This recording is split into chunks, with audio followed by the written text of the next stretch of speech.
Don't try to understand it. Not yet. Sit still. Let the world fall behind the silence. What's said here is not meant to teach. It's meant to remind of something older than memory and quieter than pain. The Buddha spoke, but only to those who had stopped listening to noise. He didn't shout, he didn't sell, he didn't chase, he just said. And those who were ready heard it, not with their ears, but with the part of them that had stopped running. So this won't be a sermon, or a teaching, or a practice. This is something else, a return, a mirror, a breath you forgot you had. Let it play, but only if you're willing to be very, very still. It starts with a thought, just one. Ugly or pure, heavy or light, and that thought walked, and it became the way your eyes see, the way your hands reach, the way your tongue cuts, the way your life burns. You don't need a curse. Your mind is enough. Hate someone long enough, and the hatred begins to sound like truth. Cling to a wound long enough, and the pain becomes your name. If the thought is crooked, the path will twist. If the thought is clean, the road will clear. No God pulls the strings, no fate draws the map. Just this, the direction of your mind. If you speak with poison, don't be surprised when pain follows you, like a shadow, like the wheel follows the ox that pulls it. But if you speak with stillness, if you act from a place beneath all noise, then peace follows, like a shadow that never leaves. He insulted me, he struck me, he betrayed me, he left me. Hold on to these words, and they will rot inside you. Carry them, and you will carry fire. Some think hate will protect them, that it will make them strong. But hate is just a second wound, a deeper one. The first cut was theirs. The second, you did to yourself. He who cannot forgive is still kneeling at the feet of his enemy. But he who lets go, he rises, not in pride, not in ego, but in stillness. Because hatred does not end with more hatred. Fire does not die with more flame. Only water ends it, only silence, only the one who walks away without needing to win. He wins more than 1,000 battles. He owns more than kings who build empires from revenge. To not strike back is not weakness, it is mastery, it is power. Without chains, the body will fade, the face will fall, the praise will turn, the money will move, everything will leave. But the mind holds on. It says, this is mine, this should stay, this means something. And so it hurts, not because it's gone, but because you wanted it to stay. The robe you wear, the name they call, the hand you hold. These were never yours, you just walked beside them for a while. So when they go, let them. Don't chase, don't beg, don't make a grave out of a memory.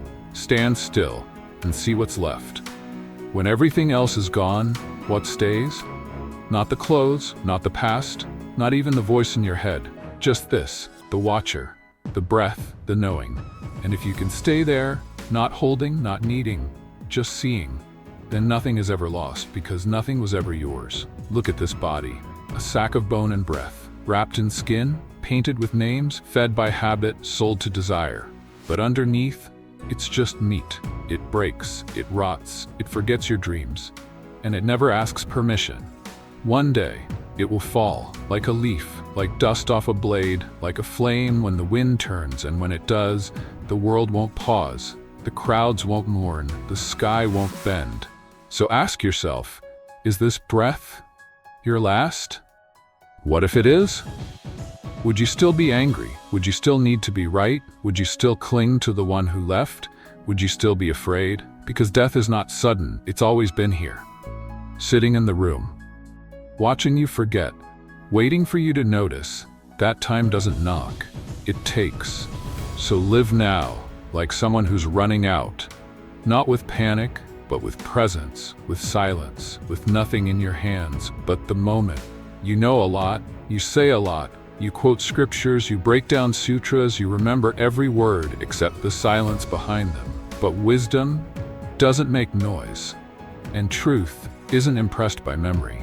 The fool can recite 1,000 verses, but he lives in anger, he clings, he curses, he burns. The wise?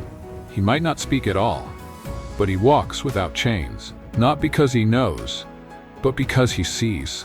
Some read the words, others become them. So ask yourself, are you counting the cows or drinking the milk? Because it's easy to sound enlightened, harder to be empty, harder to sit still when praised, harder to not break when hated, harder to not speak when you're right. The books will not save you. The chants will not hold you. The names will not make you clean. Only one thing will. Do you live it? When no one's looking, and your ego is hungry, and your hurt wants to speak, can you stay still? If yes, then even one word is enough. You don't need to vanish, you don't need to shave your head, you don't need to chant louder than the others, you just need to not move, not inside. Let the anger rise, but don't pick it up. Let the craving speak, but don't answer. Let the world pull, but don't follow, even for one breath. Just one. One moment where you don't reach, don't fix, don't argue, don't cling. Where you don't become. The hunger, where you just watch it burn out without touching the flame. They call that enlightenment, but don't call it anything. It's not a title, it's not a state. It's what happens when you stop chasing things that are already dying. Stop needing the taste, stop needing to win, stop needing to be known. And suddenly, you are free. Not because the world got better, but because you got still. And that is enough. No one is coming. Not the teacher, not the God, not the one who said they'd never leave.